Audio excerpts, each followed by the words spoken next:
महंगाई पहले से बहुत ज़्यादा बढ़ गई है और सरकार कुछ कर नहीं रही है। मैं भी खुद नौकरी करता था, पहले चप्पल बेचता था और काम भी करता था। अब छोड़ के ये बाबा बनना पड़ा है मेरे को, ऐसा सीन हुआ आगे। छोड़ के बाबा बनना पड़ा। बाबा बनने से क्या लगता है आपको, क्या होगा? क्योंकि मेरी घरवाली है, वो कहती है कमाई होती है नहीं, क्या करी, वो अपने मेरे को छोड़ के घर पे चलेगी। मेरे को मजबूरी में संन्यास लेना पड़ा और सत्य की खोज में निकला हुआ हूँ। जहाँ देखता हूँ पाखंडी देखता हूँ मिलते हैं। हरिद्वार से नीलकंठ से सीधा आ रहा हूँ, वहाँ देखा सब बाबा पाखंडी बैठे हुए हैं। कोई चिलम पी रहा है, कोई दारू पी के टहल रहा है। परमात्मा को किसी से लगाव नहीं है और सब ये ऐसी चिंता में डूबे रहते, पता नहीं क्या है क्या। किस चीज से लगा? मेरे को तो सिर्फ परमात्मा, आपको नहीं, सबको, जो आप पाखंड, सबको लगाव है, इस चीज से लगाव है। उनकी बस इच्छाएं पूरी हो जाए और बस अपना अपना मतलब पूरा होना चाहिए, चाहे दूसरा भाड़ में जाए। अब मैं वहाँ पे आया था मुरादनगर में, एक बेचारा मंदिर के बाहर पड़ा हुआ था, ठंड से कांप रहा था वो, बिल्कुल वो उसके हाथ पैर मुड़े हुए थे, ठंड से कांप रहा था। और उसको देख के मेरे को इतना दुख हुआ कि ये क्या है ये संसार। और एक वहाँ पे आया, थाली लेके आया बाबा के, वहाँ पे काली माता को चढ़ा रहा। उसको मैंने कहा बाबा मेरे पास खुद कपड़े नहीं है, देखो आप देख सकते हो, इसको एक चादर दे दो। वो भटकता फिर रहा हूँ, लेकिन उसको किसी ने नहीं देखा। सब बस पूजा कर रहे हैं भगवान की, हो गया कल्याणी, हाथ चढ़ रहे हैं, फल वल सब कुछ सेवा हो रही है। सवारे मनुष्य का कोई नहीं है, मनुष्य का है ही नहीं। मैं अभी यहाँ आया हूँ, मुझे एक बाबा मिले हैं, ठीक है, बाबा मिले। मैंने बोला कि मुझे गुरु की तलाश है और मुझे वो शिक्षा सीखनी है, सत्य की अष्टांग योग, जिसका नाम है शंकर जी ने पार्वती को सिखाया था, जो मोक्ष प्राप्ति होती है। तो उनके मैं चला गया, आश्रम में चला गया और वहाँ पे देखा कि दारू की बोतल रखी हुई है अंदर। मेरे तो हैरान हो गया, मेरे अंदर डर आ गया। मैं कहा ये तू कहाँ पे आ गया, मायावी नगरी में।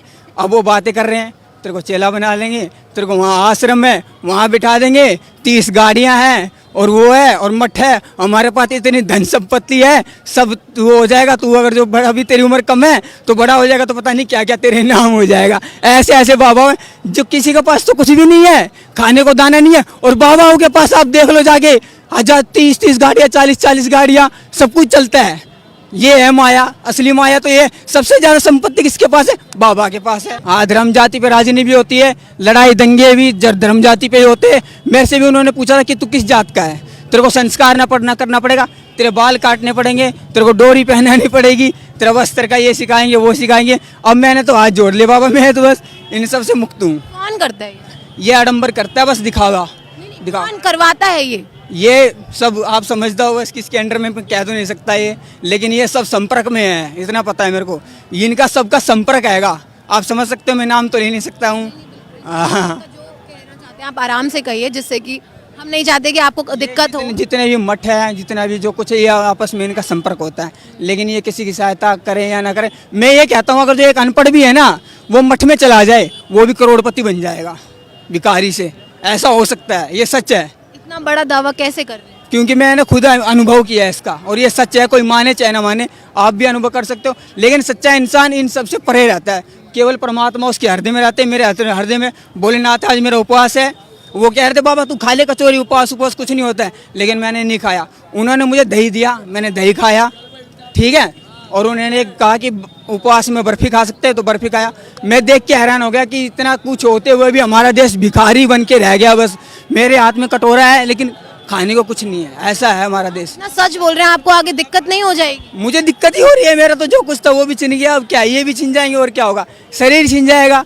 मेरा उद्देश्य है बस मनुष्य का कल्याण हो, मनुष्य परमात्मा का सही रूप जान सके। परमात्मा मंदिर में नहीं है, मनुष्य ही परमात्मा का रूप है। और अगर जो मनुष्य की सहायता करेगा ना, तो ये दुख और हमारा ये देश बदलेगा। देखिए कितनी बड़ी बात इन्होंने कह दी कि मनुष्य जो है उसके दिल में भगवान है। भगवान भी ये कहते हैं मैं भाव का भूखा। हाँ, वो भाव का भूखा, उसे दिखावा जरूरत नहीं है। हमारी चाहे कोई भी हो, सरकार हो चाहे कुछ भी हो, श्रद्धा है। ये सब ये संसार बंधा हुआ है माया जाल में, काम क्रोध लोभ मोह अहंकार इच्छाएं वासनाएं, ये सब इसमें धसे हुए हैं। बस बाबा ही क्यों बने? आप मेहनत करके भी तो लोगों की मदद कर सकते थे। मेहनत कोई करने दे जब तो करें, कोई उभरने ही नहीं देते, किसी को दबाते हैं संसार में एक दूसरे। मेहनत भी कोई नहीं करने देता, दबाते हैं एक दूसरे। कैसे दबाते हैं? अगर जो कोई उभरना चाहता है उसको हटा के दूसरे को बैठा देते हैं, या कुछ करना चाहता है। गरीब आदमी कभी उभर नहीं सकता, मेरा मानना यही है। ये सच्चाई है और ये कभी नहीं उभरेगी। जो लालची बेईमान है उसके पास सब कुछ है, जो मायावी है, झूठा इंसान है, वो ही राज करेगा इस देश में, और सच्चा इंसान यूं ही दर दर की ठोकरें खाता फिरेगा और उसकी कोई भी नहीं सुनेगा। यही सच्चाई है। 28 साल की उम्र में ये बाबा बन गए हैं। अभी एक हफ्ते पहले इन्होंने संन्यास लिया। इनका कहना है कि ये मनुष्य की मदद करना चाहते हैं। इनका ये भी कहना है कि अगर दिल में भगवान होने चाहिए।